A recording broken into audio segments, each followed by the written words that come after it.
बिस्मिल्लाहिर्रहमानिर्रहीम यानी शुरू करता हूँ उस खुदा का नाम लेकर जो बड़ा मेहरबान है, निहायत रहम वाला है। परंतु मुसलमान धर्म के भाई बहनों को तो पता ही नहीं कि वो रहमान खुदा कौन है, बड़ा मेहरबान अल्लाह कौन है। पूरा मुस्लिम समाज शैतान की बंदगी कर रहा है, काल की बंदगी कर रहा है। तो मुसलमानों को तो पता ही नहीं कि बड़ा रहमान अल्लाह कौन है। और वैसे भी मुसलमान भाई तो अपने सदग्रंथों को ढंग से ना पढ़ पाने के कारण, ना समझ पाने के कारण उलेमाओं ने, मुल्लाओं ने, काजियों ने पूरे मुस्लिम समाज में एक ही भ्रमणा फैला रखी है कि अल्लाह निराकार है, अल्लाह दिखाई नहीं देता, अल्लाह बेचून है, अल्लाह धरती पे नहीं आता, अल्लाह कभी इंसान रूप में नहीं आता। फिर वो अल्लाह कहाँ हुआ जो ना दिखाई दे, ना कभी धरती पे आता है, ना जिसका कोई आकार है, ना रंग है, ना रूप है। तो फिर ये कौन कह रहा है कि वो अल्लाह है? फिर ये कैसे साबित करोगे कि वो अल्लाह है? इसलिए पूरा मुसलमान समाज जिसे वर्तमान में अपना अल्लाह मान के, खुदा मान के बंदगी कर रहा है, वो असल में शैतान है। शैतान जिसने 1400 साल पहले जिब्राइल फरिश्ते के माध्यम से हज़रत मोहम्मद के ऊपर कुरान शरीफ नाजिल की थी। तो मुसलमान भाइयों को तो पता ही नहीं अल्लाह कौन है। अल्लाह की जानकारी भी अब दी जाएगी आपको। अल्लाह की जानकारी स्वयं अल्लाह कबीर ने दरवेश रूप में, संत रूप में, सतगुरु रामपाल जी के रूप में प्रकट होकर स्वयं ही दी है, क्योंकि अल्लाह की जानकारी अल्लाह के सिवा कोई दूसरा सृष्टि में नहीं दे सकता। तो उसी अल्लाह के नाम से शुरू करते हैं, उसके जयकारे के नाम से आज का वीडियो।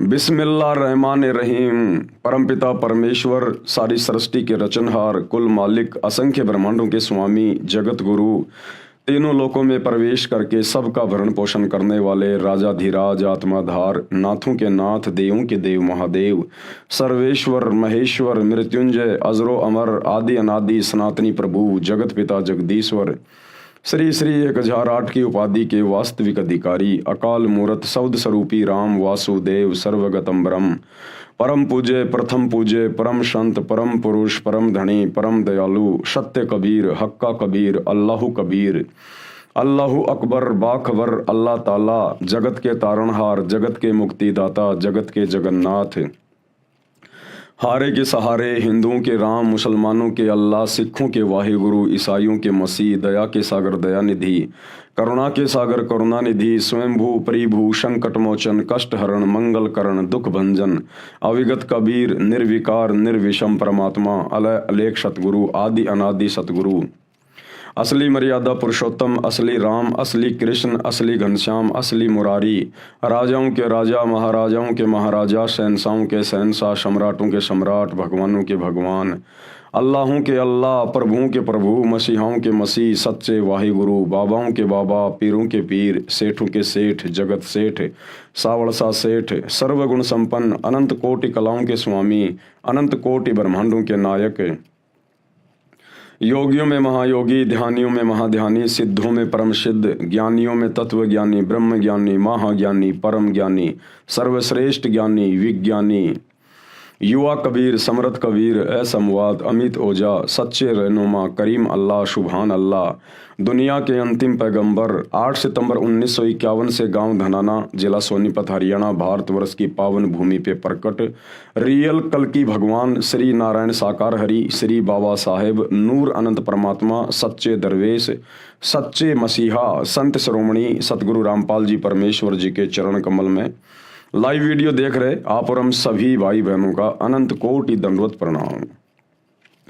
भाई और बहनों, ये पवित्र पुस्तक जो आपकी आंखों के सामने है, मुसलमान नहीं समझे ज्ञान कुरान, ये कोई सामान्य पुस्तक नहीं है, कोई छोटी मोटी पुस्तक नहीं है। ये रियल आसमानी होली बुक है, जिसको स्वयं अल्लाह कबीर ने धरती पे प्रकट होकर अपने मुसलमान बच्चों को जगाने के लिए लिखा है, ताकि ये संदेशा उनके मुस्लिम बच्चों तक जाए और वे अपने परम पिता परमेश्वर अल्लाह कबीर को, जो वर्तमान में दरवेश बनकर, साधु बनकर, मुर्शिद बनकर, बाखबर बनकर, तत्वदर्शी संत बनकर धरती पर प्रकट हैं, और अपना आत्म कल्याण करवाएं और काल के षड्यंत्र से बाहर निकले। इस पवित्र पुस्तक पर अभी तक 8 वीडियो बन चुके हैं। आज ये 9 नंबर का वीडियो है। यदि आप पहली बार ये वीडियो देख रहे हैं तो आपसे प्रार्थना करूंगा आप जिस शुरुआत से वीडियो देखना शुरू करें, तभी आपको ये पूरा माजरा समझ में आएगा और आप जिस शैतान के भयंकर षड्यंत्र को समझ पाएंगे। तो पिछले वीडियो में गुरुदेव भगवान ने मुसलमान धर्म के जो उलेमा हैं, विद्वान हैं, मुल्ला मौलवी हैं, काजी हैं, उनकी बहुत सारी गलत धारणाओं का परमाणु के साथ में खंडन किया। मुसलमान धर्म के उलेमाओं का कहना है कि कुरान शरीफ में, कुरान मजीद में, तौरात में, जबूर में, इंजल में ये कहीं नहीं लिखा हुआ है कि जन्म और मृत्यु बारंबार होती है। उन लोगों का मानना है कि सिर्फ एक बार ये जन्म मिला है और जितने भी हमारे मुसलमान धर्म के व्यक्ति हैं, हमारे नबी हजरत आदम से लेकर और जब तक वो कयामत का दिन नहीं आता है जो खरबों वर्ष बाद आएगा, तब तक जितने भी मुस्लिम हैं वो सब कब्रों में दफनाए जाएंगे और कयामत के दिन उनको कब्रों से बाहर निकाला जाएगा और जैसे जिसने कर्म किए हैं, अच्छे कर्म किए हैं तो वो जन्नत में जाएगा, सुख भोगेगा, और जिसने बुरे कर्म किए हैं वो जहन्नुम में जाएगा, दुख उठाएगा। और बाकी नीचे की सारी जो पृथ्वी है, चांद, सूरज, आकाश, तारे, सितारे, ये पूरी कायनात समाप्त कर दी जाएगी। केवल जहन्नुम अर्थात नरक बचेगा जहां पर बुरे कर्म करने वाले मुसलमानों को सजा दी जाएगी, और दूसरा जन्नत बचेगी जहां पर अच्छे कर्म करने वाले मुसलमानों को सदा सदा के लिए सुख भोगने के लिए वहां बैठाया जाएगा। और अल्लाह जिस 7वें आसमान पर रहता है बस वो बचेगा, बाकी सब नष्ट हो जाएगा। तो मुसलमान धर्म के उलेमाओं की इन गलत और मिथ्या धारणाओं को, जो कि उनका अपना मनमुखी आचरण है, उनकी अपनी मनमुखी बातें हैं, मुसलमान धर्म की पुस्तकों में ऐसा कहीं नहीं लिखा हुआ है। इन सब बातों का सतगुरु रामपाल जी ने पिछले वीडियो में आप जी ने देखा किस प्रकार से मुस्लिम धर्म की पवित्र पुस्तकों से आयतें दिखा दिखा के खंडन किया है और समझा दिया कि 21 ब्रह्मांड में सभी जीव मनुष्य शरीरधारी, उनका बारंबार जन्म होगा और उनकी मृत्यु होगी, क्योंकि इस काल को, इस शैतान को प्रतिदिन 1 लाख स्त्री पुरुष इसको खाने का आदेश मिला हुआ है। तो इसने यहाँ पर ब्रह्मा जी के माध्यम से जीवों की उत्पत्ति करवानी है, विष्णु जी के माध्यम से पालन पोषण, उनको आपस में मोह ममता में जकड़ के रखना होता है, और तमोगुण शंकर जी के माध्यम से अंत में उनका सर्वनाश करवा दिया जाता है, मृत्यु करवा दी जाती है किसी भी बहाने। तो ये शैतान का भयंकर षड्यंत्र है जिसका पर्दाफाश सतगुरु रामपाल जी ने मुसलमान धर्म की पवित्र पुस्तकों से ही कर दिया है। सिर्फ आपको देखकर समझने की आवश्यकता है। अब ये परले क्या होती है, मुसलमान जिसको कयामत कहते हैं, असल में मुसलमान धर्म के लोग तो ये भी नहीं जानते वास्तव में कयामत होती क्या है, परले क्या होती है। ये बहुत प्रकार की होती हैं, परले होती हैं, परले भी कई प्रकार की होती हैं, उसके बाद महापरले होती है, महापरले भी कई प्रकार की होती है, उसके बाद दिव्य महापरले होती है और दिव्य महापरले भी कई होती हैं। तो मुसलमान धर्म के लोग तो ढंग से परले यानी कयामत के विषय में भी नहीं जानते। और अब आप जी इस पवित्र पुस्तक मुसलमान नहीं समझे ज्ञान कुरान, इसके अंदर अल्लाहु कबीर सतगुरु रामपाल जी के कर कमल से इन कयामतों के विषय में लिखा हुआ लेख जो पढ़ने जा रहे हैं, ये लेख इस पूरी कायनात में, पूरी सृष्टि में सिवाय सतगुरु रामपाल जी के, इस अल्लाहु कबीर के दूसरा कोई नहीं जान सकता। क्योंकि सूरत फुरकानी 25 आयत नंबर 52 से 59 में मुसलमान धर्म के भाई बहन जिसे अपना खुदा मानते हैं, अल्लाह मानते हैं, वो असल में शैतान है जो हजरत मोहम्मद के ऊपर आयतें नाजिल करते हुए कह रहा है आयत नंबर 59 में कि ए पैगंबर, जिस अल्लाह ने जो तुझे जिंदा रूप में मिला था, चैतन्य रूप में मिला था काबा में, उस जिंदा पे भरोसा रख, वो कभी मरने वाला नहीं है। और जिस अल्लाह ने 6 दिन में पूरी कायनात को रचा, आसमान और ज़मीन के दरमियान जो भी कुछ था उसको बनाया और 7वें दिन तख्त पे जा बैठा, उसकी जानकारी किसी बाखबर से जा पूछो। यानी उस सुप्रीम अल्लाह के बारे में मुसलमान धर्म के डुप्लीकेट अल्लाह इस शैतान को भी ज्ञान नहीं है, और कह दिया कि उसकी खबर तो किसी बाखबर से जा पूछो, किसी इल्म वाले से, जानने वाले से पूछो। तो भाई वो बाखबर, वो इल्म वाला अल्लाह कबीर स्वयं धरती पर सतगुरु रामपाल जी के रूप में प्रकट है। आप और हम सभी भटकी हुई आत्माओं को शैतान के षड्यंत्र से छुड़वाकर अपने सातवें आसमान सतलोक में ले जाने के लिए आया है। अब वे इस पुस्तक में लिख रहे हैं कि मुसलमान धर्म के लोग तो कयामत के विषय में भी नहीं जानते। कयामत होती क्या है? कयामत से ऊपर तो कई कयामत हैं जिनको परले कहा जाता है, महापरले, दिव्य महापरले। तो देखिए वो क्या होती हैं, किस प्रकार से होती हैं। पवित्र पुस्तक मुसलमान नहीं समझे ज्ञान कुरान, वीडियो नंबर 9। आप पढ़ें परले, महापरले तथा दिव्य महापरले की जानकारी। एक होती है परले, एक होती है महापरले और एक होती है दिव्य महापरले। जब ये दिव्य महापरले होती है उस समय ये तुम्हारा डुप्लीकेट खुदा, डुप्लीकेट अल्लाह, शैतान भी खुदा के द्वारा, सुप्रीम गॉड अल्लाह कबीर के द्वारा नष्ट कर दिया जाता है और इसके पूरे के पूरे ब्रह्मांड भी समाप्त कर दिए जाते हैं। फिर से वो परमात्मा रिकंस्ट्रक्शन करता है, फिर से नई सृष्टि इसको रच के देता है और फिर से उसी प्रकार जीव की उत्पत्तियां शुरू हो जाती है नर और नारी करके। सबसे पहले गुरुदेव बता रहे हैं परले की जानकारी। परले का अर्थ होता है विनाश। ये दो प्रकार की होती है, आंशिक परले और दूसरी महापरले। एक होती है आंशिक परले, एक महापरले। अब ये आंशिक परले क्या है? देखो भाई और बहनों, हमने ज्यादा दिमाग पचाने की जरूरत नहीं है इसके अंदर, क्योंकि हमारी मुक्ति होगी। हमारे गुरुदेव भगवान ने, अल्लाह कबीर ने हमें जो भक्ति दे दी है, जो शत भक्ति मंत्र हमारे को दे दिए हैं, जो पांचों यज्ञ हमें दे दी हैं, जिससे शैतान से हमारा छुटकारा होगा और हम अपने अल्लाह कबीर परमेश्वर के पास में जाएंगे। लेकिन ये जानकारी इसलिए दी जा रही है कि इस काल ने, शैतान ने, डुप्लीकेट खुदा ने हर धर्म के अंदर अपने झूठे प्रचारक भेज रखे हैं। मुसलमान धर्म में जिनको मुल्ला मौलवी और काजी कहा जाता है, उलेमा कहा जाता है। हिंदू धर्म में जिनको संत, महंत, आचार्य, शंकराचार्य, महामंडलेश्वर कहा जाता है। ये सब के सब काल के एजेंट हैं, इस शैतान के एजेंट हैं और इनका केवल एक ही काम है कि इन भोली भाली अल्लाह कबीर की आत्माओं को धर्म और आदि अधूरी भक्ति के आधार से फंसा के रखना और काल का भोजन तैयार करवाना। तो परमेश्वर उन लोगों की जानकारी के लिए कि नालायकों, परले क्या होती है, महापरले क्या होती है, कब तुम्हारा डुप्लीकेट खुदा शैतान भी नष्ट होता है, ये सारी जानकारी यहां पृथ्वी पर किसी को नहीं है। तो कोई ये ना समझे कि सतगुरु रामपाल जी कोई ऐसे वैसे संत हैं इनको जानकारी नहीं होगी। जो जानकारी सतगुरु रामपाल जी बताने जा रहे हैं, ये जानकारी तुम्हारे डुप्लीकेट खुदा शैतान को भी नहीं है, ब्रह्मा विष्णु महेश को भी नहीं है। ये जानकारी आंशिक परले ये दो प्रकार की होती है। एक तो चौथे युग, कलयुग के अंत में पृथ्वी पर एक निकलंक नामक 10वां अवतार आता है, जिसे कल्कि भी कहा है। वह उस समय कलयुग के सभी भक्तिहीन मानव शरीरधारी प्राणियों को अपनी तलवार से मारकर समाप्त करेगा। आंशिक परले क्या होती है? 4 युग होते हैं, सतयुग, त्रेता, द्वापर और कलयुग। वर्तमान में कलयुग चल रहा है। कलयुग अभी केवल 5,500 वर्ष बीता है और कलयुग की कुल आयु है 4,32,000 वर्ष। तो कलयुग के लास्ट में, एंड में विष्णु का अवतार आएगा। जैसे त्रेता में रामचंद्र जी आया था, श्री कृष्ण जी आए थे, परशुराम जी आए थे, ऐसे ही कलयुग के एंड में 10वां अवतार आएगा, निकलंक, जिसको कल्कि भी कहा जाता है। वो क्या करेगा? उस समय जो भक्तिहीन प्राणी होंगे, उस समय माहौल बहुत ज्यादा बिगड़ जाएगा, पृथ्वी पर हाहाकार मच जाएगा, जिसका आगे गुरुदेव भगवान जिक्र कर रहे हैं कि क्या क्या होगा उस समय।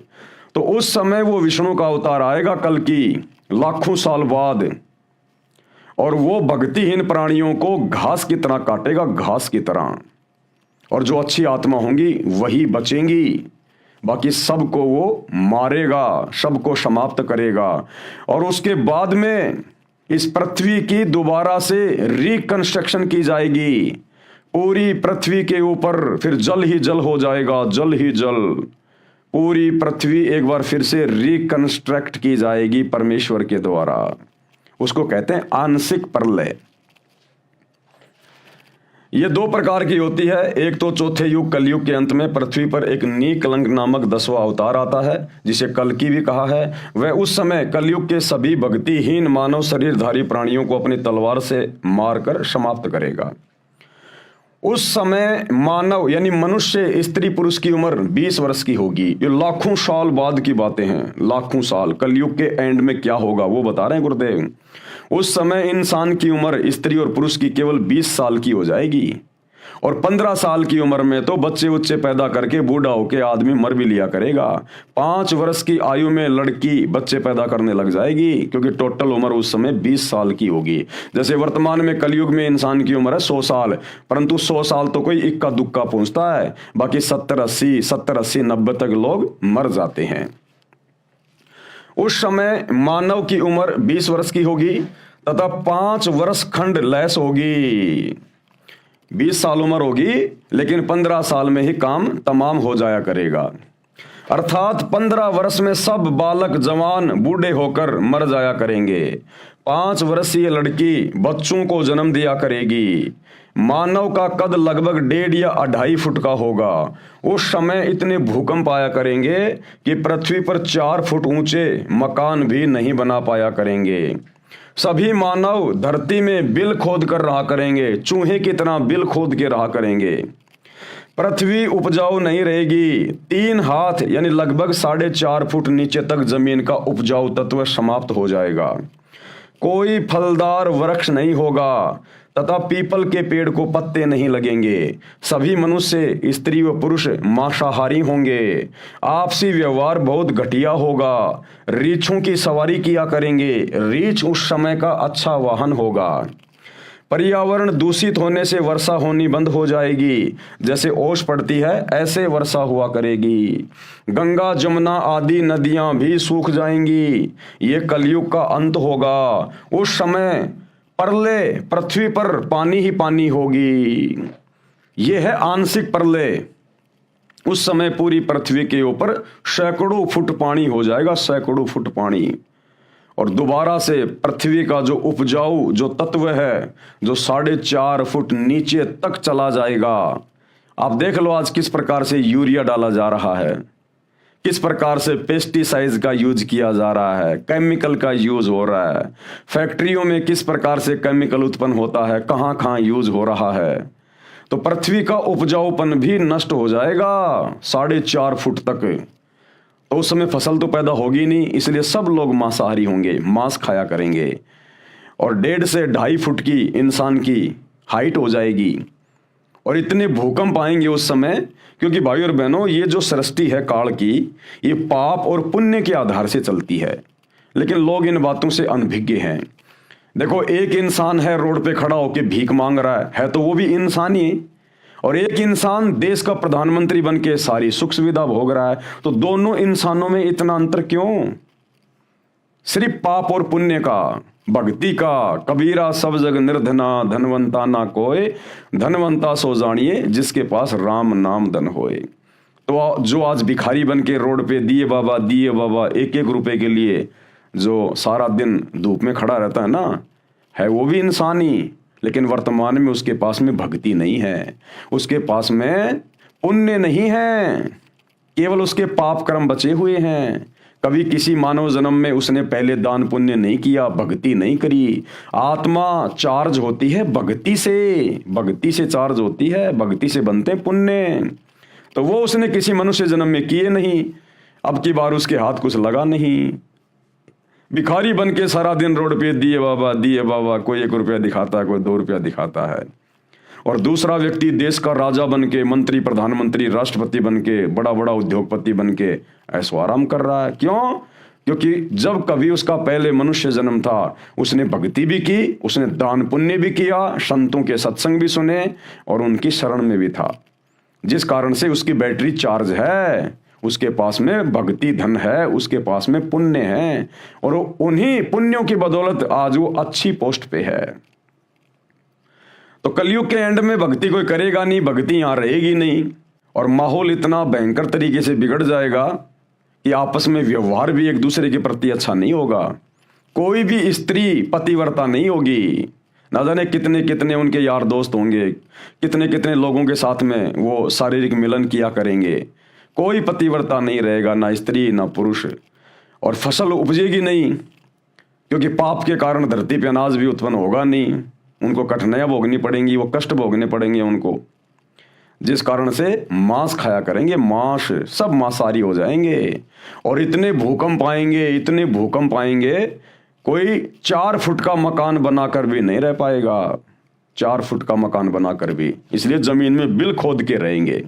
तो वो समय आएगा। इसलिए ये परमात्मा अल्लाह कबीर सतगुरु रामपाल जी धरती पे आए हुए हैं कि ए आत्माओं, आने वाले समय में अगर तुम वर्तमान में पार नहीं हुए तो तुम्हें कैसे कैसे कष्ट भोगने पड़ेंगे, तुम्हें कैसी कैसी समस्याओं का सामना करना पड़ेगा, तुम्हारा जीना दूभर हो जाएगा, फिर तुम्हें कोई मौका नहीं मिलेगा भक्ति करने का उस समय। इसलिए मान जाओ, सुधर जाओ, सत्संग सुन लो, सबकी जेब में मोबाइल हैं, अपने अल्लाह कबीर परमपिता परमेश्वर की पहचान कर लो, शैतान के लोक से निकल चलो। उस समय प्रलय यानी पृथ्वी पर पानी पानी होगा, प्रलय होगी, एकदम इतनी वर्षा होगी कि सारी पृथ्वी पर सैकड़ों फुट पानी हो जाएगा। अति ऊंचे स्थानों पर कुछ मानव शेष रहेंगे, यानी जो कुछ भी व्यक्ति बचेंगे ना, वो धार्मिक होंगे, वो निकलंक, वो कल्कि विष्णु का अवतार केवल उन्हीं को छोड़ेगा जो धार्मिक व्यक्ति होंगे, जिनके पास में थोड़ी बहुत भक्ति कमाई होगी। फिर वो क्या करेंगे, जब पृथ्वी पर सैकड़ों फुट पानी हो जाएगा ना, वो ऊंचे स्थानों पे चले जाएंगे, पहाड़ों पे चले जाएंगे।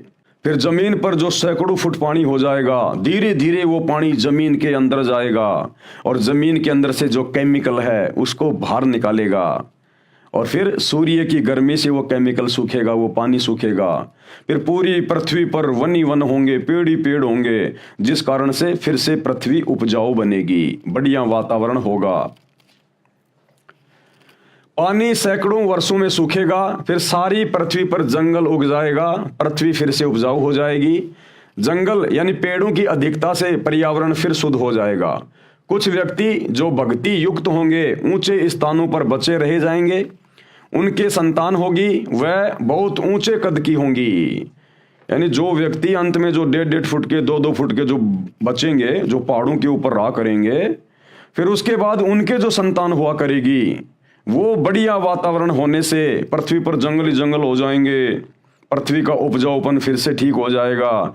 तो उन छोटे छोटे इंसानों को जो बच्चे पैदा होंगे वो उनसे डबल डबल हुआ करेंगे, फिर उसके बच्चे पैदा होंगे वो उससे डबल होंगे। इस प्रकार सैकड़ों फुट की हाइट सतयुग में हो जाती है।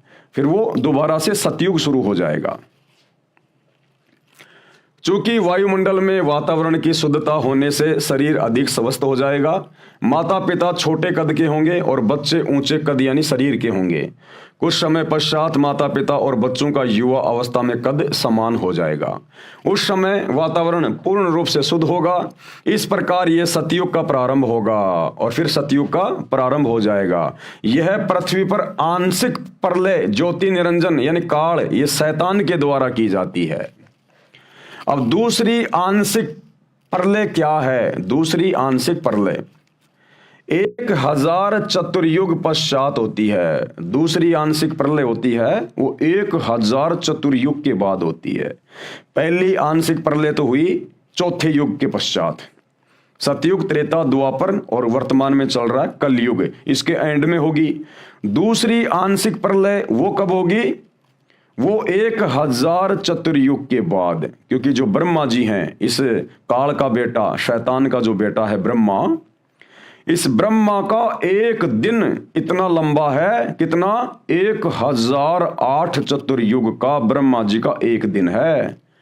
और इसकी कुल 100 वर्ष की उम्र है, 100 वर्ष की आयु।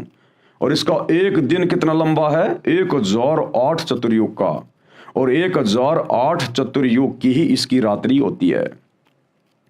अब ये 1008 चतुर्युग का समय कितना होता है? एक चतुर्युग का समय होता है 43,20,000 वर्ष। एक चतुर्युग, सतयुग, त्रेता, द्वापर और कलयुग, ये हो गया एक चतुर्युग, यानी 4 युगों का एक समय चतुर्युग। इन 4 युगों की कुल समय गणना कितनी होती है? 43,20,000 वर्ष। और ऐसे ऐसे 1008 चतुर्युग का ब्रह्मा जी का केवल दिन होता है, दिन। तो जब ब्रह्मा जी का 1008 चतुर्युग का दिन समाप्त होगा, जब रात्रि लगेगी, तो उस समय ये दूसरी आंशिक प्रलय होगी। जब ब्रह्मा जी का दिन होगा और जब दिन समाप्त होगा, रात्रि लगेगी ब्रह्मा जी की, उस समय फिर ये दूसरी आंशिक प्रलय होती है। 1000 चतुर्युग पश्चात होती है, तब श्री ब्रह्मा जी का एक दिन समाप्त होता है। इतने ही चतुर्युग तक रात्रि होती है, यानी 1008 चतुर्युग तक वो प्रलय रहेगी, एक रात्रि तक प्रलय रहती है। वास्तव में श्री ब्रह्मा जी का एक दिन 1008 चतुर्युग होता है।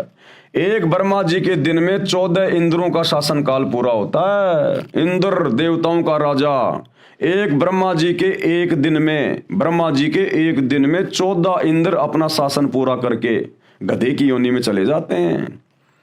और एक इंद्र का शासन कितना होता है? 72 चतुर्युग। 72 चतुर्युग तक एक इंद्र शासन करता है, देवताओं के राजपथ पे रहता है 72 चतुर्युग तक। और एक चतुर्युग की आयु कितनी? 43,20,000 वर्ष। ऐसे ऐसे 72 चतुर्युग तक इंद्र शासन करता है। एक ब्रह्मा जी के दिन में 14 इंद्रों का शासन काल पूरा होता है। एक इंद्र का शासन काल 72 चौकड़ी युग होता है, 72 चतुर्युग। एक चौकड़ी यानी चतुर्युग में 4 युग होते हैं। सतयुग की कुल उम्र होती है 17,28,000 वर्ष का होता है। दूसरा त्रेता युग जो 12,96,000 वर्षों का होता है। तीसरा द्वापर युग जो 8,64,000 वर्षों का होता है। और चौथा कलयुग जो 4,32,000 वर्षों का होता है। चारों युगों के कुल 43,20,000 वर्ष हैं। गणना करने के लिए आसानी रहे इसलिए चतुर्युग से गणना की जाती है। ब्रह्मा का एक दिन 1008 चतुर्युग का होता है, इसको सीधा 1000 चतुर्युग गिनते हैं। जब ब्रह्मा का दिन समाप्त होता है, यानी 1000 चतुर्युग का समय जब समाप्त होता है, तो पृथ्वी, पाताल व स्वर्ग, इंद्र लोक के सभी प्राणी नाश को प्राप्त होते हैं, वो नष्ट हो जाते हैं। प्रलय में विनाश हुए प्राणी ब्रह्म अर्थात काल जो ब्रह्मलोक में रहता है, ये शैतान तथा व्यक्त रूप से किसी को दर्शन नहीं देता, जिसे अव्यक्त मान लिया गया है, निराकार मान लिया गया है, उस अव्यक्त ब्रह्म यानी काल के लोक में अचेत करके गुप्त डाल दिए जाते हैं। जब ब्रह्मा जी का एक दिन पूरा होता है, रात्रि शुरू होती है, तो ये दूसरी आंशिक जो प्रलय है वो आती है। और जब वो प्रलय आती है तो ये पाताल लोक, स्वर्ग लोक और ये देवताओं के राजा इंद्र का लोक, ये और ये पृथ्वी लोक, ये सब नष्ट हो जाएंगे। नष्ट होने का मतलब जीव नष्ट हो जाएंगे। और सभी जीवों को कहाँ रखा जाएगा? सभी जीवों को, ये जो ब्रह्म है, जो काल है, शैतान जो किसी के सामने आता नहीं, प्रकट नहीं होता, गुप्त रहता है, अव्यक्त रहता है, सभी जीवों को उसके ब्रह्मलोक में रख दिया जाएगा। जिसे अव्यक्त मान लिया गया है, उस अव्यक्त ब्रह्म यानी काल के लोक में अचेत करके गुप्त डाल दिए जाते हैं। फिर 1000 चतुर्युग, वैसे तो वास्तव में 1008 चतुर्युग की होती है, लेकिन सीधे सीधे 1000 चतुर्युग से काउंटिंग की जा रही है। फिर 1000 चतुर्युग की ब्रह्मा की रात्रि समाप्त होने पर इन तीनों लोकों, पाताल लोक, पृथ्वी लोक, स्वर्ग लोक में उत्पत्ति क्रम प्रारंभ हो जाएगा। फिर से यहाँ पर जीवों की उत्पत्ति शुरू होती है। उस समय ब्रह्मा, विष्णु, शिव लोक के प्राणी और ब्रह्मलोक यानी महास्वर्ग के प्राणी बचे रहते हैं। यह दूसरी प्रकार की आंशिक प्रलय हुई। अब है महाप्रलय। महाप्रलय भी कई प्रकार की होती हैं, यह 3 प्रकार की होती है। अब भाइयों और बहनों, ये बातें इस पूरी कायनात में सतगुरु रामपाल जी के अलावा ना तो आज से पहले किसी ने बताई और ना आगे कोई बता पाएगा। ये स्वयं अल्लाह कबीर है जो सृष्टि को रचता है और इसको नष्ट करवाता है। इनके अलावा कोई नहीं जान सकता। महाप्रलय ये 3 प्रकार की होती है। प्रथम महाप्रलय क्या है? यह काल ज्योति निरंजन महाकल्प के अंत में करता है। महाकल्प क्या होता है? जब एक ब्रह्मा अपनी 100 साल की उम्र पूरी करके मर जाता है, उसको कहते हैं एक महाकल्प। यह काल ज्योति निरंजन अर्थात शैतान महाकल्प के अंत में करता है, यानी ब्रह्मा जी के मरने की बात करता है। जिस समय ब्रह्मा जी की मृत्यु होती है, ब्रह्मा जी की आयु ब्रह्मा की रात्रि 1000 चतुर्युग की होती है तथा इतना ही दिन होता है। 30 दिन रात्रि का एक महीना, 12 महीनों का एक वर्ष और 100 वर्ष का एक ब्रह्मा का जीवन, यह एक महाकल्प कहलाता है। दूसरी महाप्रलय क्या है? 7 ब्रह्मा जी की मृत्यु के बाद एक विष्णु जी की मृत्यु होती है। अब आपको यह पता चल गया ब्रह्मा जी की कितनी आयु है, कितनी लंबी उम्र है। जब ऐसे ऐसे 7 ब्रह्मा जी अपनी आयु पूरी करके मर जाते हैं, तब एक विष्णु जी की मृत्यु होती है। यानी विष्णु जी जो शैतान का पुत्र है, ये तीनों शैतान के पुत्र हैं, काल के, ब्रह्मा विष्णु महेश। यानी विष्णु जी की इतनी लंबी आयु है, जब 7 ब्रह्मा जी अपनी 100 साल की इतनी लंबी उम्र पूरी करके मर जाते हैं, तब एक विष्णु जी मरता है। यानी ब्रह्मा से 7 गुना ज्यादा विष्णु जी की आयु है।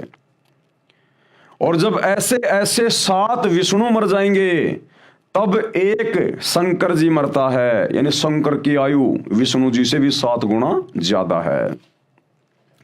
तो दूसरी जो महाप्रलय होती है वो कैसे होती है?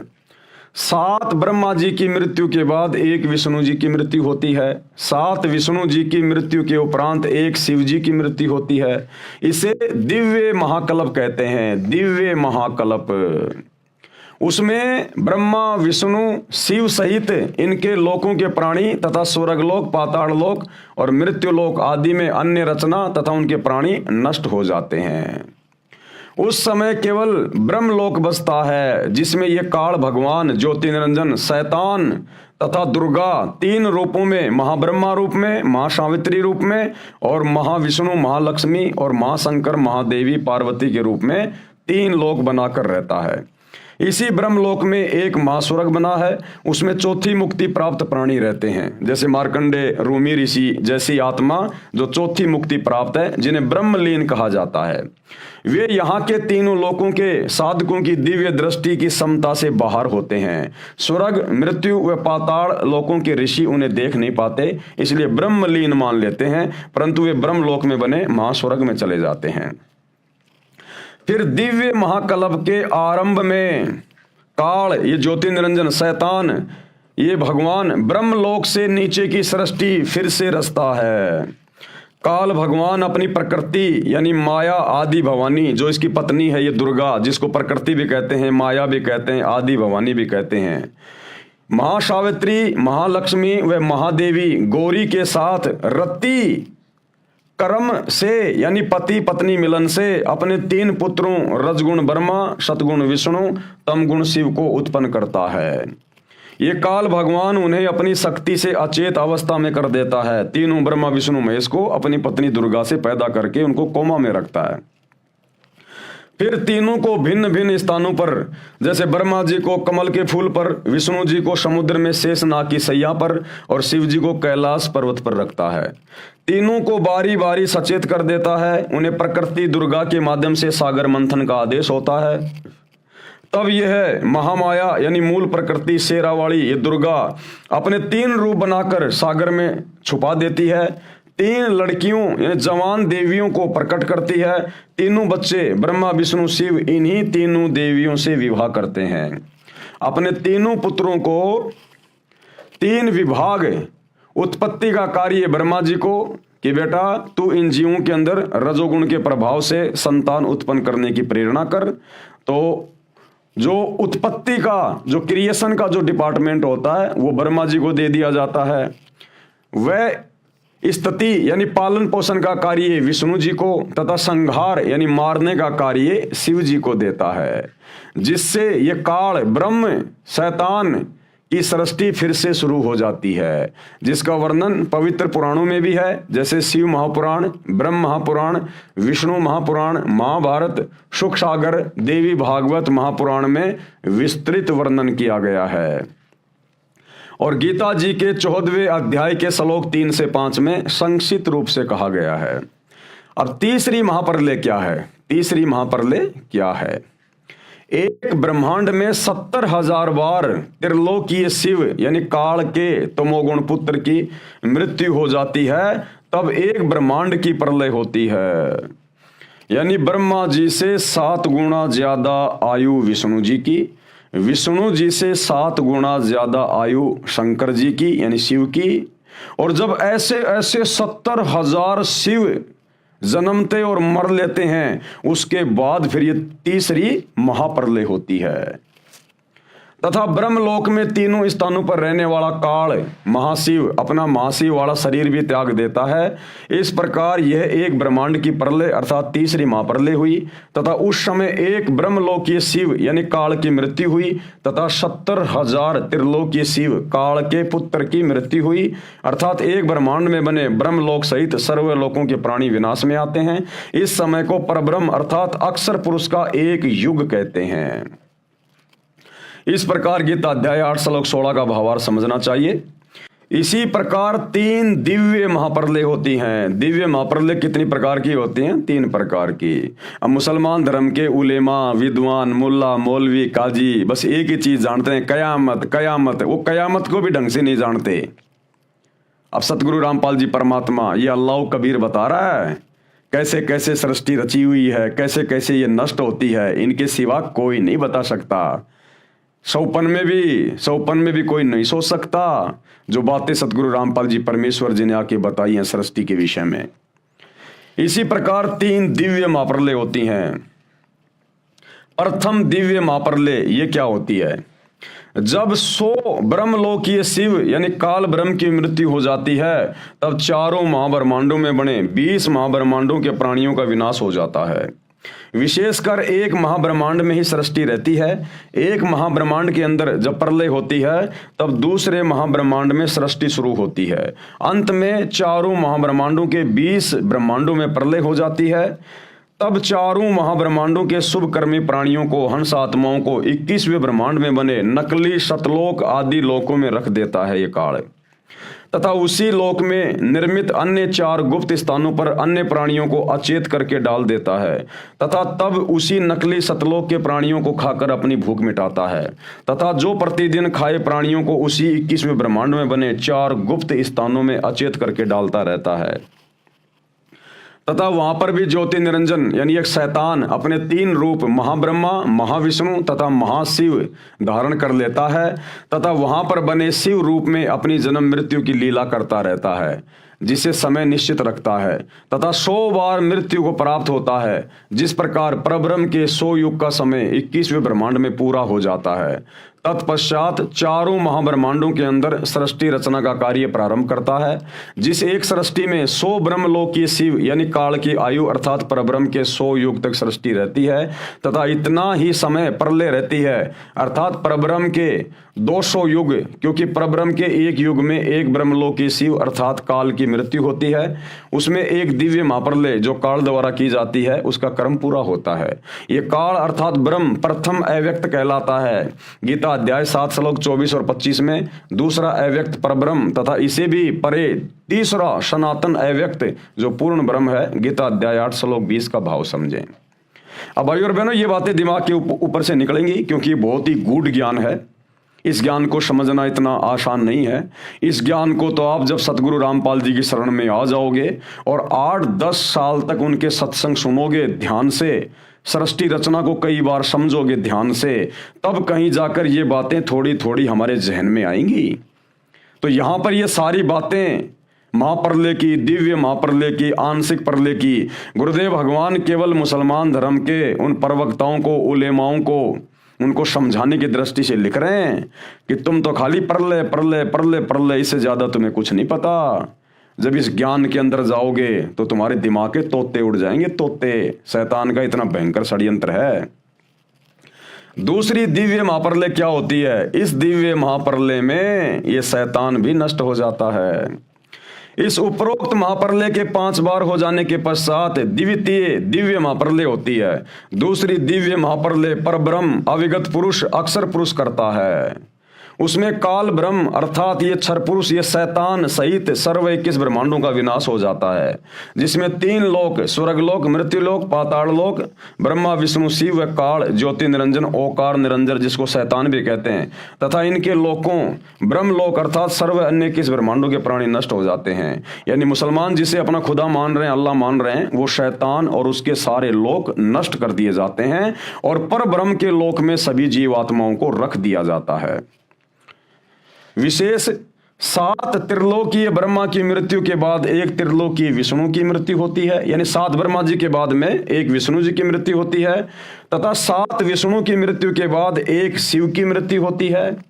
70,000 शिव की मृत्यु के बाद एक ब्रह्मलोकीय शिव अर्थात काल ब्रह्म की मृत्यु पर ब्रह्म के एक युग के बाद होती है। ऐसे 1000 युग का परब्रह्म यानी अक्षर पुरुष का एक दिन तथा इतनी ही रात्रि होती है।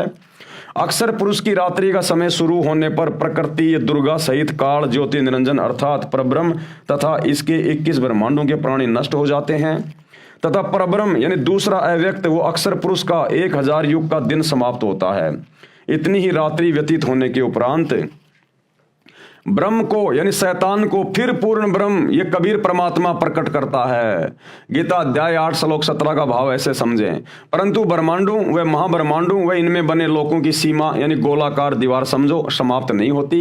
फिर इतने ही समय के बाद ये काल तथा माया प्रकृति देवी को पूर्ण ब्रह्म कौन कबीर परमात्मा अल्लाह कबीर अपने द्वारा पूर्व निर्धारित सृष्टि कर्म के आधार पर पुनः उत्पन्न करता है, तथा सभी प्राणी जो काल के कैदी यानी बंदी हैं उनके कर्म आधार पर शरीरों में सृष्टि कर्म नियम से रचता है तथा लगता है कि परब्रह्म रच रहा है। यहां पर गीता अध्याय 15 का श्लोक 17 याद रखना चाहिए, जिसमें कहा है कि उत्तम प्रभु तो कोई और ही है, उत्तम पुरुष तु अन्य परमात्मा इति उदाहरते, यानी उत्तम परमात्मा सर्वश्रेष्ठ परमात्मा तो कोई और ही है और वो है अल्लाह कबीर, जो वास्तव में अविनाशी परमेश्वर है, कभी नहीं मरता, वो अकाल है, जो तीनों लोकों में प्रवेश करके सबका धारण पोषण करता है। तथा गीता अध्याय 18 के श्लोक 61 में कहा है कि अंतर्यामी परमेश्वर सभी प्राणियों को यंत्र यानी मशीन के सदृश से कर्म आधार पर घुमाता है तथा प्रत्येक प्राणी के हृदय में स्थित है। गीता के पाठकों को फिर भ्रम होगा कि गीता अध्याय 15 के श्लोक 15 में काल ब्रह्म यानी शैतान कहता है कि मैं सभी प्राणियों के हृदय में स्थित हूं तथा सर्व ज्ञान अपोहन व वेदों को प्रदान करने वाला हूं। हृदय कमल में काल भगवान महापार्वती दुर्गा सहित महाशिव रूप में रहता है तथा पूर्ण परमात्मा भी जीवात्मा के साथ अभेद रूप से रहता है, जैसे वायु रहती है गंध के साथ, दोनों का अभेद संबंध है परंतु कुछ गुणों का अंतर है। गीता अध्याय 2 के श्लोक 17 से 21 में भी विस्तृत विवरण है। इस प्रकार पूर्ण ब्रह्म भी प्रत्येक प्राणी के हृदय में जीवात्मा के साथ रहता है, जैसे सूर्य दूर स्थान पर होते हुए भी उसकी उष्णता व प्रकाश का प्रभाव प्रत्येक प्राणी से अभेद है तथा जीवात्मा का स्थान भी हृदय में ही है। एक विशेष बात और है, एक महाब्रह्मांड का विनाश परब्रह्म के 100 युग के उपरांत होता है। इतने ही वर्षों तक एक महाब्रह्मांड में प्रलय रहती है। काल अर्थात ब्रह्म ज्योति निरंजन को तो ऐसा जानो जैसे गर्मियों के मौसम में राजस्थान हरियाणा आदि क्षेत्रों में वायु का एक स्तंभ जैसा मिट्टी युक्त वायु आसमान में बहुत ऊंचे तक दिखाई देता है तथा चक्कर लगाता हुआ चलता है, जो अस्थायी होता है, परंतु गंध तो वायु के साथ अभेद रूप में है। इसी प्रकार जीवात्मा तथा परमात्मा का सूक्ष्म संबंध समझें। ऐसे ही सभी प्रलय तथा महाप्रलय के कर्म को पूर्ण परमात्मा सत्य पुरुष कबीर देव अल्लाह कबीर से ही होना निश्चित समझें। 1000 युग जो परब्रह्म की रात्रि है उसके समाप्त होने पर काल ये ज्योति निरंजन शैतान की सृष्टि फिर से सत्य पुरुष कबीर देव अल्लाह कबीर की शब्द शक्ति से बनाए समय के विधान अनुसार प्रारंभ होती है। अक्षर पुरुष यानी परब्रह्म पूर्ण ब्रह्म सत्य पुरुष के आदेश से काल यानी ज्योति निरंजन शैतान व माया यानी ये दुर्गा और इन सभी प्राणियों सहित काल के 21 ब्रह्मांड में भेज देता है तथा पूर्ण ब्रह्म के बनाए विधान अनुसार सर्व ब्रह्मांडों में अन्य रचना प्रभु कबीर जी की कृपा से हो जाती है। माया यानी प्रकृति तथा काल ज्योति निरंजन के सूक्ष्म शरीर पर नूरी शरीर भी पूर्ण परमात्मा ही रचता है तथा शेष उत्पत्ति ब्रह्म अपनी पत्नी दुर्गा प्रकृति के संयोग से करता है। शेष स्थान निरंजन 5 तत्व के आधार से रचता है। फिर काल ये ज्योति निरंजन यानी शैतान इसकी सृष्टि प्रारंभ होती है। इस प्रकार ये परब्रह्म दूसरा अव्यक्त कहलाता है। अब तीसरी दिव्य महाप्रलय, ये तीसरी दिव्य महाप्रलय क्या है? तीसरी दिव्य महाप्रलय कबीर परमेश्वर अल्लाह कबीर का जो बड़ा बेटा है अचिंत, तो कबीर परमेश्वर के आदेश से उनका बेटा अचिंत तीसरी दिव्य महाप्रलय करता है। और तीसरी दिव्य महाप्रलय में नीचे के जितने भी ब्रह्मांड हैं, इस शैतान के काल के 21 ब्रह्मांड और अक्षर पुरुष के 7 संग ब्रह्मांड, इस सारी रचना को समाप्त कर देता है, नष्ट कर देता है, बिल्कुल खत्म कर देता है। यानी सतलोक से नीचे की जितनी भी रचना है वो सारी नष्ट कर दी जाती है तीसरी दिव्य महाप्रलय में। और फिर परमेश्वर के आदेश से अचिंत फिर से इसको दोबारा से रचता है। जैसा कि पूर्वोक्त विवरण में पढ़ा कि 70,000 काल यानी शैतान के शिव रूपी पुत्रों की मृत्यु के पश्चात एक ब्रह्म यानी महाशिव की मृत्यु होती है। वह समय पर ब्रह्म का एक युग होता है। इसी के विषय में गीता अध्याय 2 श्लोक 12, अध्याय 4 श्लोक 5 तथा 9 में, अध्याय 10 श्लोक 2 में गीता ज्ञानदाता प्रभु कह रहा है, ये शैतान कहता है कि मेरी भी जन्म मृत्यु होती है, वो इस प्रकार से होती है। बहुत से जन्म हो चुके हैं जिनको देवता लोग ब्रह्मा विष्णु महेश शिव सहित वह महर्षि जन भी नहीं जानते, क्योंकि ये सभी देवी देवता महर्षि जन ये सभी इस शैतान से उत्पन्न होते हैं। ये शैतान सबकी उत्पत्ति करता है, ब्रह्म ये काल। तो ये देवी देवता नहीं जान सकते कि कैसे प्रलय होती है, शैतान कौन है, कैसे उसकी मृत्यु होती है, कैसे उसका जन्म होता है। क्योंकि जिस प्रकार अपने बाप की उत्पत्ति को बेटे नहीं बता सकते, वो तो दादाजी बताएगा।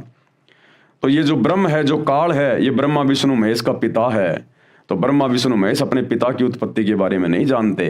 इस ब्रह्म, इस काल शैतान की उत्पत्ति बताएगा सत्य पुरुष परम अक्षर ब्रह्म कबीर देव अल्लाह कबीर, वो बताएगा।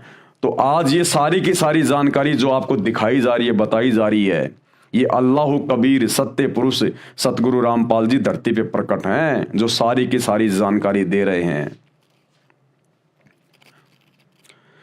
तेरे और मेरे बहुत से जन्म हो चुके हैं जिसको देवता लोग ब्रह्मा विष्णु तथा शिव सहित वे महर्षि जन भी नहीं जानते, क्योंकि वे सब मुझसे ही उत्पन्न हुए हैं। कौन कह रहा है? ये शैतान।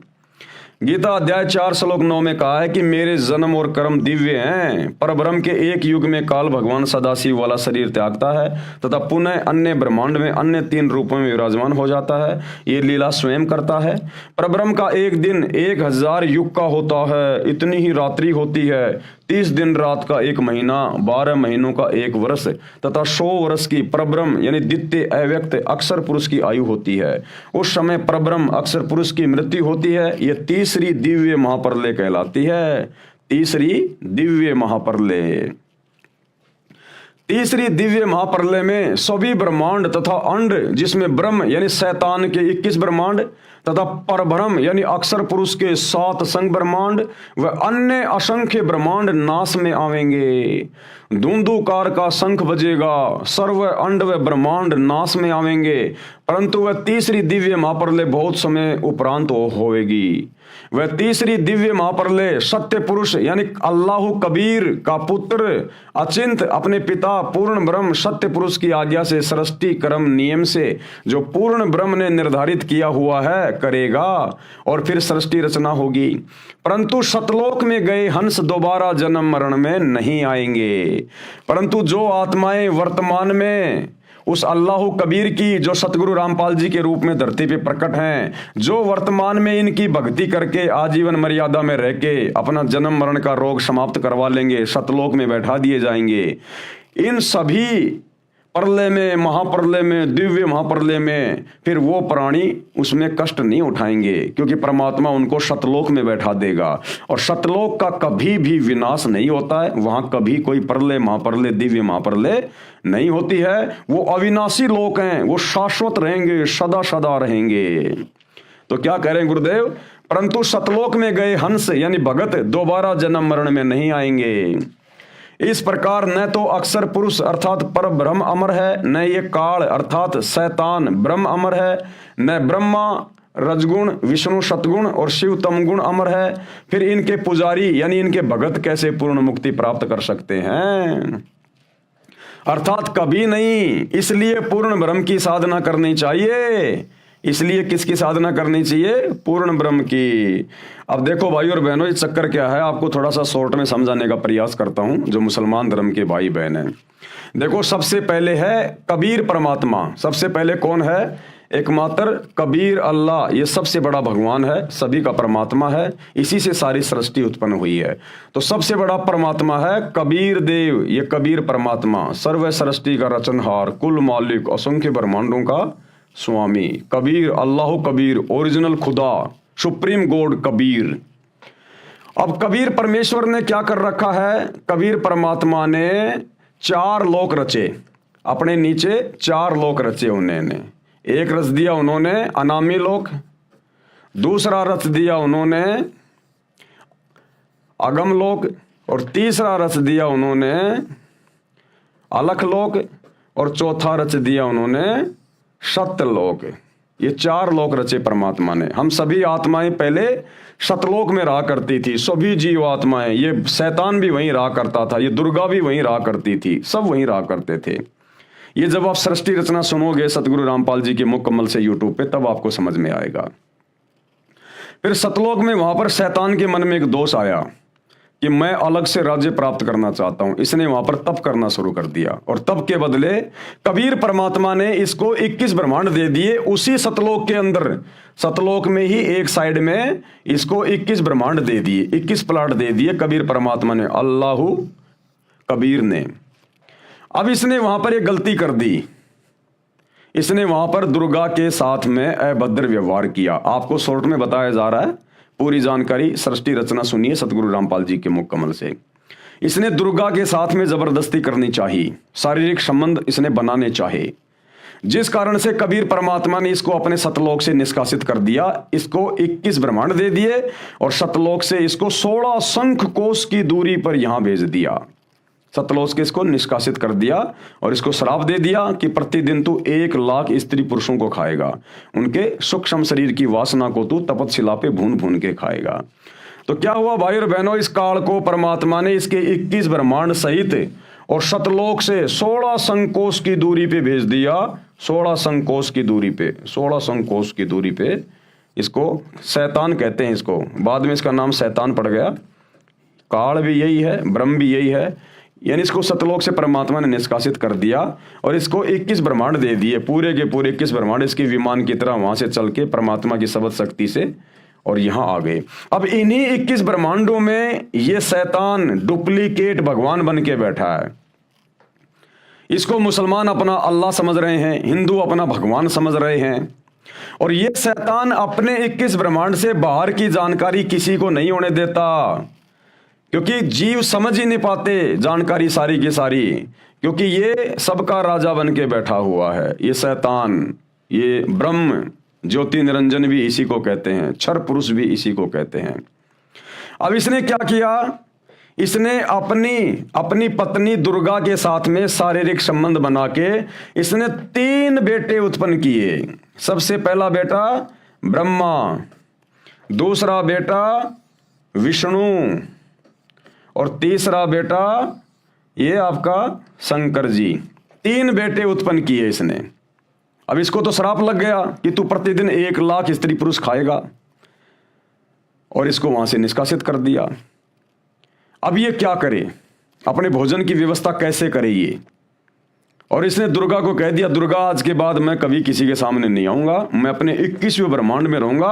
21वें ब्रह्मांड में यहां पर इसने एक अपने लिए अपनी जगह बना रखी है, यहां रहता है ये 21वें ब्रह्मांड में, और तू मेरी सारी व्यवस्था करेगी, नीचे की सृष्टि मेरे आदेश से तू चलाएगी, तू संभालेगी। और 3 पुत्र इसने पैदा कर दिए दुर्गा के साथ में संभोग करके, ब्रह्मा विष्णु महेश। सृष्टि रचना में आप पढ़ेंगे कैसे उनको सचेत किया, कैसे उनकी शादियां हुई, कैसे ब्रह्मा जी को वेद मिले, सारी जानकारी। अब भाइयों और बहनों, पूरा का पूरा जो सिस्टम है ये ब्रह्मा विष्णु महेश के माध्यम से चल रहा है। यहां पर ब्रह्मा विष्णु महेश के माध्यम से पूरा सिस्टम चल रहा है। अब इसको जो 21 ब्रह्मांड दिए गए हैं सत्य पुरुष के द्वारा, कबीर परमात्मा के द्वारा, 21 ब्रह्मांड को इसने 5 भागों में डिवाइड कर रखा है। 5 भागों में 5 ब्रह्मांडों का इसने समूह बना रखा है, और केवल एक ब्रह्मांड में यह सृष्टि की उत्पत्ति करवाता है, बाकी 4 ब्रह्मांड इसके खाली पड़े रहते हैं।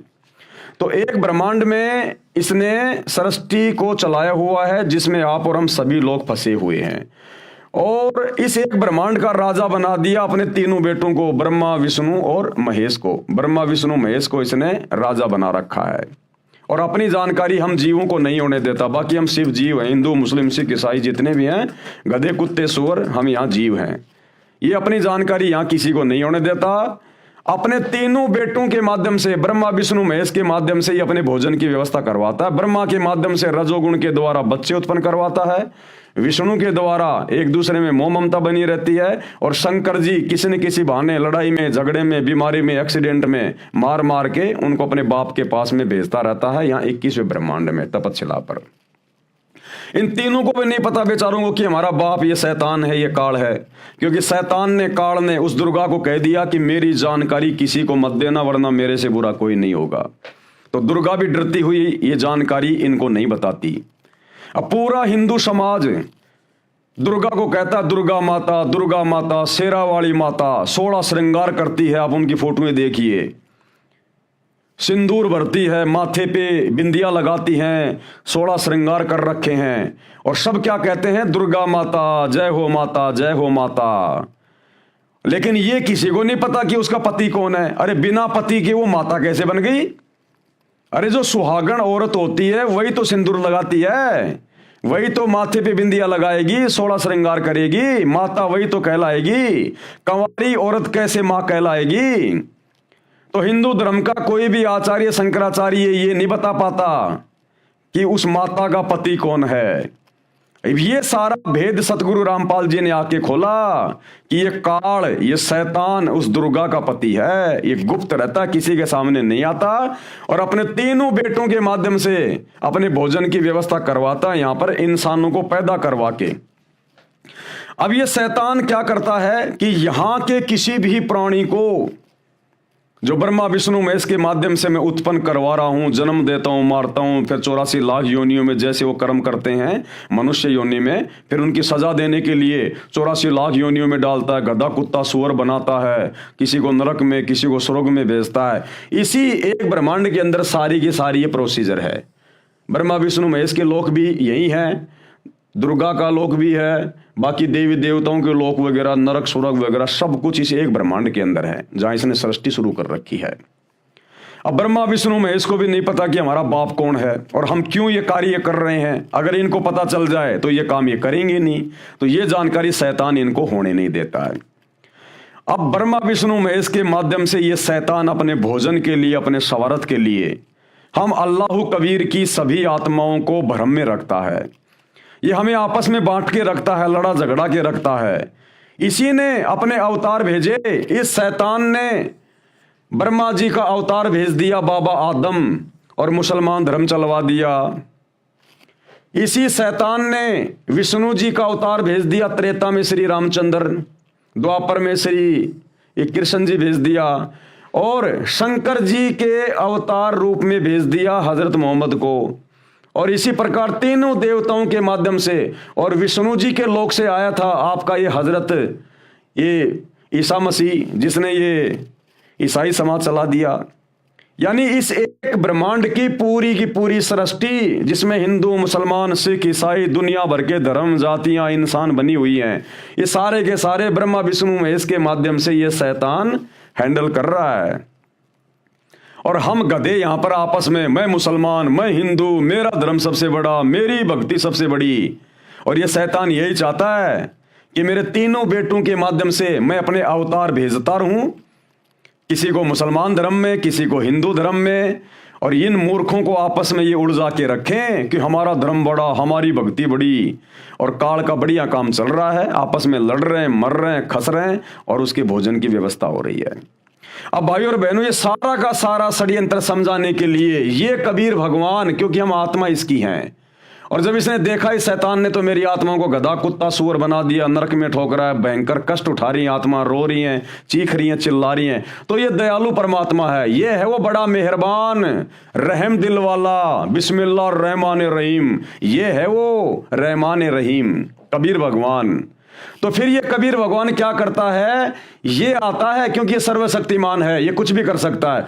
फिर ये परमात्मा आता है यहां पर इस गंदे लोक में, एक बाखबर बन के, तत्वदर्शी संत बन के, साधु बन के, और फिर ये हम आत्माओं को ज्ञान देता है पूरी सृष्टि रचना का, कि तुम्हारे को शैतान ने इस प्रकार से भयंकर षड्यंत्र में फंसा रखा है, और तुम मेरे पास रहा करते थे सतलोक में, जहां किसी चीज की कोई कमी नहीं थी, ना वहां तुम्हारी कभी मृत्यु होती, ना कभी बुढ़ापा आता, ना कोई काम करना पड़ता, तुम्हारे बड़े बड़े महल हैं, तुम्हारे एरोप्लेन हैं, किसी चीज की वहां कोई कमी नहीं है।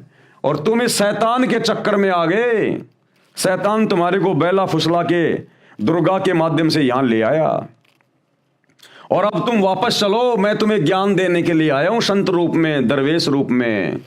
ये शैतान किसी के सामने नहीं आता, ये अव्यक्त रहता है, गुप्त रूप में रहता है यहां पर। ये साकार है, इंसान के जैसा है, लेकिन इसने पूरा का पूरा सिस्टम अपने तीनों बेटे ब्रह्मा विष्णु महेश के माध्यम से शुरू करवा रखा है। ये किसी के सामने नहीं आता, जिस कारण से मुसलमान भाई इसको कहते हैं कि भगवान दिखाई नहीं देता, भगवान निराकार है। मुसलमान कह देते हैं हमारा अल्लाह दिखाई नहीं देता, अल्लाह निराकार है। अरे तुम्हारा अल्लाह यहां बैठा है, ये शैतान, ये काल, ये है तुम्हारा अल्लाह, तुम्हारा भगवान, तुम्हारा गॉड, ये है। ये इसलिए सामने नहीं आता किसी के भी, और सारा का सारा कार्य अपने तीनों बेटों ब्रह्मा विष्णु महेश के माध्यम से कर रहा है। सबको यहां पर जातियों में, धर्मों में उलझा के रखा हुआ है। कभी अपने बेटे ब्रह्मा के लोक से आत्मा भेज देता है, उसको बाबा आदम बना देता है। कभी ये किसी को विष्णु के लोक से भेज देता है, ईसा मसीह को भेज दिया, और शंकर जी के लोक से इसने हजरत मोहम्मद को भेज दिया। तो ये नीचे की जो सृष्टि है सारी की सारी, ये ब्रह्मा विष्णु महेश के माध्यम से चल रही है। ब्रह्मा विष्णु महेश के फिर बाद में अवतार आएंगे, पैगंबर आएंगे, और हम मूर्ख आपस में धर्म और जातियों के नाम पर बटे हुए हैं। तो ये अल्लाह कबीर, ये रहम दिल अल्लाह आकर संत रूप में ये हमें ज्ञान समझाता है। लेकिन हम मूर्ख इतने ज्यादा अज्ञान में रंग चुके होते हैं, हम कह देते नहीं नहीं अल्लाह धरती पे आता ही नहीं, अल्लाह तो निराकार है, अल्लाह दिखाई नहीं देता, अल्लाह तो बेचैन है, और हम इनके ज्ञान को नहीं समझते, और जोर जबरदस्ती भाई ये करता नहीं है। तो जो पुण्यात्मा होती हैं, जो इनकी बातों पे गौर कर लेती हैं, इनके सत्संगों को ध्यान से सुन लेती है, वे आत्माएं इनकी भक्ति शुरू कर देती हैं सतगुरु रामपाल जी की, अल्लाह कबीर की।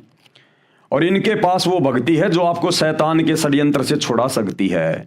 अन्यथा भाई यहीं गधे कुत्ते बनते रहोगे, चाहे हिंदू हो, चाहे मुसलमान हो, चाहे अमेरिका का हो, चाहे भारत का हो। ये है पूरा का पूरा इसका षड्यंत्र। और यह षड्यंत्र आपको बखूबी समझ में आएगा जब आप सतगुरु रामपाल जी के मुख कमल से यूट्यूब पर अपनी जेब से मोबाइल निकाल के सर्च करोगे सृष्टि रचना संत रामपाल जी, तो भैया 2-3 घंटे के सैकड़ों वीडियो मिलेंगे, और सभी धर्मों से प्रमाण दिखा के सृष्टि रचना बता रहे हैं सतगुरु रामपाल जी। कोई मन गढ़ंत कहानी नहीं है। 1-2 बार सुनोगे तो आपको लगेगा कहीं कोई मन गढ़ंत कहानी है, क्योंकि आज से पहले हमने कभी सुनी नहीं। लेकिन जब हम देखेंगे अपने धर्मशास्त्रों में, गीता में, वेदों में, कुरान में, पुराण में, जब हम ये प्रमाण देखेंगे, सबूत देखेंगे, तब हम दांतों तले उंगली दबाएंगे। तब भाई तुम्हें सतगुरु रामपाल जी में परमात्मा दिखाई देगा, अल्लाह कबीर दिखाई देगा।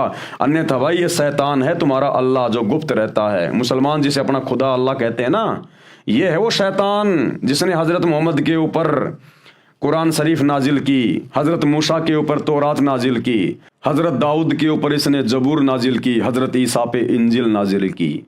ये है वो शैतान जिसने वेदों का ज्ञान दिया, और जिसने महाभारत के युद्ध में अर्जुन को गीता का ज्ञान दिया श्री कृष्ण जी में प्रवेश करके। ये है वो शैतान, ये किसी के सामने नहीं आता। तो भाई इसने अपने तीनों बेटों के माध्यम से, ब्रह्मा विष्णु महेश के माध्यम से हम सभी को धर्मों में बांट रखा है, जातियों में बांट रखा है। यहाँ से अपने अवतार, अपने पैगंबर भेजते रहते हैं। तो ये सारी जानकारी अल्लाह कबीर स्वयं आके देता है भाई, ये भेद और कोई नहीं बता सकता। इसलिए सतगुरु रामपाल जी के सत्संग सुनने की आवश्यकता सभी को, जितने भी इंसान है इस पृथ्वी पर।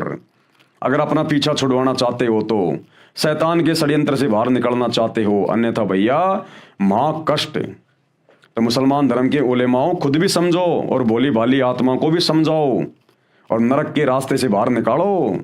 ये है पूरा का पूरा षड्यंत्र। और ये सतगुरु रामपाल जी के द्वारा सृष्टि रचना को ढंग से सुने बिना, उनके सत्संग ढंग से ध्यान देकर सुने बिना भाई लाख जन्म भी समझ में नहीं आएगा। तो भाइयों और बहनों, आज की वीडियो में हम केवल इतना ही लेंगे। परमात्मा ने आज हमें 3 प्रकार की जो परलें होती है उसके विषय में समझाया। और कल रात्रि 8 बजे सभी भाई बहन फिर से लाइव जुड़िए, क्योंकि कल रात्रि का जो वीडियो होगा वो भी बहुत ज़्यादा इम्पोर्टेंट होगा। ये थोड़ा सा वीडियो शेष है, हम इसको थोड़ा सा और कर लेते हैं इसको पूरा। जिसकी उपासना से जीव सतलोक अमरलोक में चला जाता है, यानी वो कबीर परमात्मा आता है फिर संत रूप में धरती पर, जो आज सतगुरु रामपाल जी के रूप में आए हुए हैं। तो इनकी उपासना से यानी भक्ति से ये जीव सतलोक यानी अमरलोक में चला जाता है। फिर वह कभी नहीं मरता, फिर इस गंदे लोक में नहीं आता और सतलोक में कभी मृत्यु होती नहीं, पूर्ण मुक्त हो जाता है। वह पूर्ण ब्रह्म कबीर देव अल्लाह कबीर तीसरा सनातन अव्यक्त है, जो गीता अध्याय 8 के श्लोक 20-21 में वर्णन है। गीता अध्याय 15 श्लोक 16-17 में यही कहा है। श्लोक 16, इस लोक में 2 पुरुष, एक क्षर पुरुष यानी ये काल शैतान ज्योति निरंजन, तथा दूसरा अक्षर पुरुष यानी परब्रह्म, तथा इनके लोकों के सब प्राणी नाशवान हैं, ये सब मरते हैं। आपने देखा ना तीसरी दिव्य महाप्रलय में अक्षर पुरुष भी, ये शैतान भी, इसके लोक भी सब नष्ट हो जाते हैं। आत्मा सबकी अमर है। फिर गीता अध्याय 15 ही के श्लोक 17 में कहा है कि वास्तव में पुरुषोत्तम यानी श्रेष्ठ परमात्मा तो उपरोक्त क्षर पुरुष यानी शैतान तथा अक्षर पुरुष से अन्य है। जो परमात्मा कहलाता है, जो रहमान कहलाता है, बड़ा मेहरबान कहलाता है, वो है वो कबीर भगवान, जो वर्तमान में सतगुरु रामपाल जी के रूप में आए हुए हैं। जो तीनों लोकों में प्रवेश करके सबका धारण पोषण करता है, वह वास्तव में अविनाशी है। अमर करूं शतलोक पठाऊं, ताते बंदी छोड़ कहाऊं। क्या कहता वो अल्लाह कबीर कि अमर करूं, इस काल के शैतान के षड्यंत्र से तुम्हें बाहर निकाल के भक्ति देके अमर कर दूंगा, शतलोक में बैठा दूंगा। अमर करूं शतलोक बैठाऊं, ताते बंदी छोड़ कहाऊं। इसलिए इसको बंदी छोड़ कहा जाता सूक्ष्म वेद में, 5वें वेद में, कबीर सागर में। बंदी छोड़ का मतलब जो हमें काल के बंधनों से, कर्म बंधनों से छुड़वा दे, अपनी भक्ति दे के जन्म और मरण के बंधनों से छुड़वा दे, उसको कहते हैं बंदी छोड़। 84 लाख योनियों के बंधन से छुड़वा दे, उसको कहते हैं बंदी छोड़, यानी बंधनों से छुड़वाने वाला। इस शैतान ने, इस काल ने हमारे को यहाँ पर ब्रह्मा विष्णु महेश के माध्यम से हर प्रकार से बंधनों में बांध रखा है। हमें जानकारी नहीं होने देता भक्ति की, सच्चे खुदा की, सच्ची इबादत की। हमारे को कर्म बंधनों में बांध के रखता है, हमसे बुरे कर्म करवाता है, फिर बुरे कर्मों की बदौलत ये हमारे को नरक में ठोक देता है, गधे कुत्ते सूअर की योनि में ठोक देता है। तो इन तमाम प्रकार के शैतान के द्वारा लगाए गए कर्मों से जो भगवान आके हमें बचाता है, छुड़वाता है, उसको कहते हैं बंदी छोड़, जो हमें शैतान के बंधनों से छुड़वा कर शतलोक ले जाता है। अमर करूं शतलोक पठाऊं यानी बैठाऊं, ताते बंदी छोड़ कहाऊं। उसी पूर्ण परमात्मा अविनाशी परमेश्वर का प्रमाण गीता जी के अध्याय 2 के श्लोक 17 में, अध्याय 3 के श्लोक 14-15 में, अध्याय 7 के श्लोक 13 और 19 व 29 में, अध्याय 8 के श्लोक 3, 4, 8, 9, 10, 20, 21, 22 में, अध्याय 13 श्लोक 12 से 17 तथा 22 से 24, 27 से 28, 30, 31 व 34 तथा अध्याय 4 श्लोक 31, 32, अध्याय 5 श्लोक 14, 15, 16, 19, 20, 24, 26 में, अध्याय 6 श्लोक 7 तथा 19, 20, 25 से 27 में तथा अध्याय 18 श्लोक 46, 61, 62 तथा 66 में भी विशेष रूप से प्रमाण दिया गया है। अब ये इतने प्रमाण, इतनी जानकारियां कौन दे सकता है? ये हिंदू धर्म के ठेकेदार चारों शंकराचार्य एक एक वेद को लेके बैठे हुए हैं। आज तक बताया इन्होंने कभी ये ज्ञान इस प्रकार से खुल के? इनको तो शैतान के विषय में भी जानकारी नहीं है। ब्रह्मा विष्णु महेश को ये अजरो अमर बता रहे हैं, यहाँ तो शैतान ब्रह्मा विष्णु महेश का बाप भी मरता है और असंख्य बार मर लिया। तो काहे के शंकराचार्य हैं जिनको वेदों का भी ढंग से ज्ञान नहीं है। विशेष रूप से प्रमाण दिया गया है कि उस पूर्ण परमात्मा की शरण में, कौन से पूर्ण परमात्मा? अल्लाह कबीर, जो वर्तमान में संत रूप में धरती पे प्रकट है। उस पूर्ण परमात्मा की शरण में जाकर जीव फिर कभी जन्म मरण में नहीं आता, शतलोक चला जाता है। अमर करूं शतलोक पठाऊं, ताते बंदी छोड़ कहाऊं। विशेष काल का जाल समझने के लिए ये विवरण ध्यान रखें कि त्रिलोक में यानी तीनों लोकों में एक शिव जी है जो इस काल का बेटा है, शैतान का बेटा है, यानी ब्रह्मा विष्णु महेश तीनों शैतान के बेटे हैं। जो 7 त्रिलोकीय विष्णु जी की मृत्यु तथा 49 त्रिलोकीय ब्रह्मा जी की मृत्यु के उपरांत मृत्यु को प्राप्त होता है। ऐसे ही काल भगवान एक ब्रह्मांड में बने ब्रह्मलोक में महाशिव रूप में रहता है। परमेश्वर द्वारा बनाए समय के विधान अनुसार सृष्टि का समय बनाए रखने के लिए ये ब्रह्मलोक वाला महाशिव काल भी मृत्यु को प्राप्त होता है। जब त्रिलोकीय 70,000 ब्रह्म काल के पुत्र शिव मृत्यु को प्राप्त हो जाते हैं, तब एक ब्रह्मलोकीय शिव यानी ब्रह्म ये शैतान पूर्ण परमात्मा द्वारा बनाए समय के विधान अनुसार परवश हुआ मरता है तथा जन्मता है। यह है ब्रह्मलोकीय शिव यानी ब्रह्म, इसको काल भी कहते हैं। इसकी मृत्यु का समय परब्रह्म अक्षर पुरुष का एक युग होता है। इसलिए गीता जी के अध्याय 2 के श्लोक 12, गीता अध्याय 4 श्लोक 5, अध्याय 10 श्लोक 2 में कहा है कि मेरे तथा तेरे बहुत जन्म हो चुके हैं, कि अर्जुन तेरे और मेरे बहुत जन्म हो चुके हैं। कौन कह रहा है? ये शैतान, ये ब्रह्म श्री कृष्ण जी में प्रवेश करके, मैं जानता हूं तू नहीं जानता, मेरे जन्म अलौकिक अर्थात अद्भुत होते हैं। अद्भुत उदाहरण आदरणीय गरीबदास साहिब जी सन 1717 संवत 1774 में श्री बलराम जी के घर पर माता रानी जी के गर्भ से जन्म लेकर 61 वर्ष तक शरीर में गांव छुड़ानी जिला झज्जर में रहे तथा सन 1778 विक्रम में संवत 1835 में शरीर त्याग गए। आज भी उनकी स्मृति में एक यादगार बनी है जहां पर शरीर को जमीन में सादर दबाया गया था।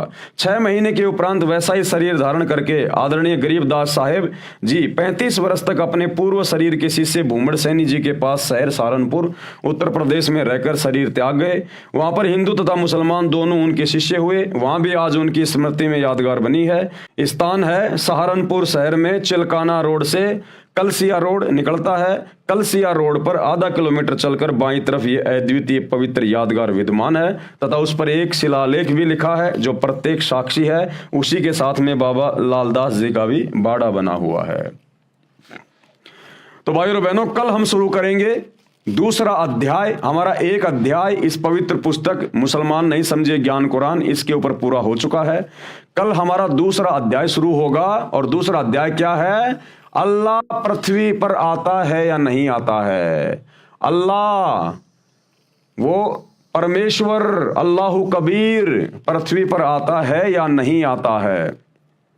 तो कल हमारा दूसरा अध्याय शुरू होगा। बहुत सारी गूढ़ जानकारियां, अच्छी अच्छी जानकारियां मुसलमान धर्म के भाई बहनों को प्राप्त होने जा रही हैं और मुसलमान धर्म के भाई बहनों की पुस्तकों से ही आयतें बताई जाएंगी, दिखाई जाएंगी कि कहां कहां लिखा हुआ है कि वो अल्लाह कबीर धरती पर सशरीर आता है, मनुष्य रूप में आता है। लेकिन मुसलमान धर्म के मुल्ला मौलवी सतगुरु रामपाल जी परमेश्वर जी के तत्व ज्ञान के अभाव से समझ नहीं पाए। कोई नहीं समझ पाया, किसी भी धर्म का कोई भी व्यक्ति, क्योंकि संपूर्ण जानकारी अल्लाह कबीर स्वयं धरती पर प्रकट होकर ही समझाता है। अन्यथा कुरान शरीफ गलत सिद्ध हो जाएगी, क्योंकि कुरान शरीफ में हजरत मोहम्मद को वो शैतान कह रहा है कि जिस अल्लाह ने, जिस खुदा ने 6 दिन में सृष्टि रची, 7वें दिन तख्त पे जा बैठा, उसकी खबर किसी बाखबर से जा पूछो।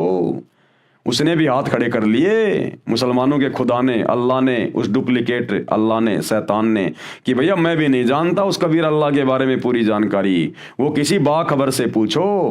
तो भाई बाखबर कौन है जो अल्लाह के बारे में बता देगा? वो अल्लाह स्वयं ही बाखबर बन के आता है।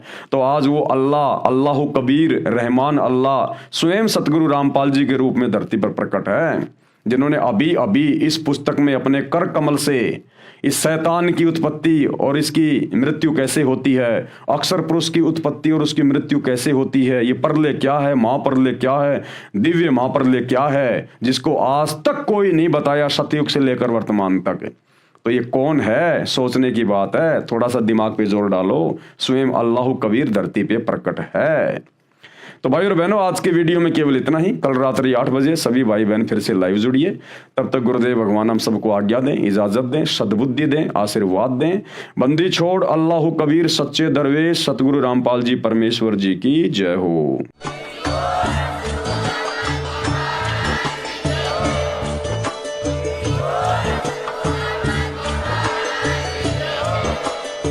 भाई जो गुरु बचन पे डट गए, कट गए फंद 84 के, कट गए फंद 84 के, कट गए फंद 84 के।